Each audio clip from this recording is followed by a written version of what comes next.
It was a cold, eerie night when 5 friends, Ali, Sarah, Fahad, Zainab and Kamran, set out to explore an abandoned colony that had been deserted for years.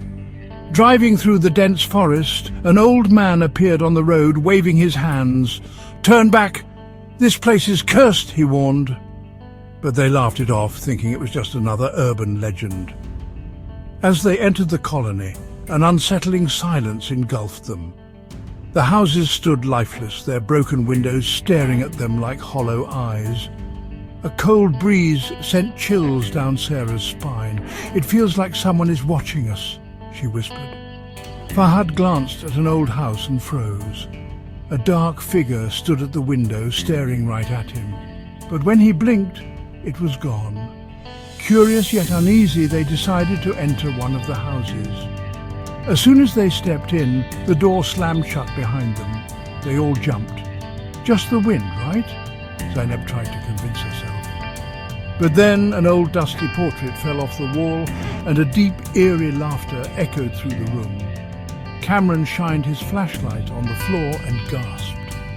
An ancient, blood-stained ritual circle was drawn in the center of the room. "This place was used for dark rituals," he exclaimed. Suddenly, Zainab's body stiffened and her eyes rolled back. In a guttural voice, she muttered, "You were never meant to be here. Now none of you will leave alive." Sarah screamed, "That's not Zainab anymore." Ali quickly started reciting verses from the Quran, and Zainab collapsed to the floor unconscious. But before they could react, the doors and windows slammed shut.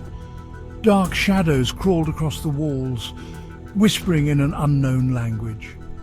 Fahad was suddenly yanked backward into the darkness. Panicked, the remaining friends managed to break the door and ran to their car. They jumped in, only to realize Fahad was missing.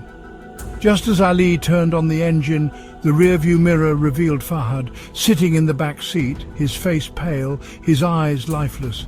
"Leaving without me?" he asked in a distorted voice. The car started on its own, and the colony gates slammed shut behind them. Their screams echoed in the night. And then there was silence. The end, or is it?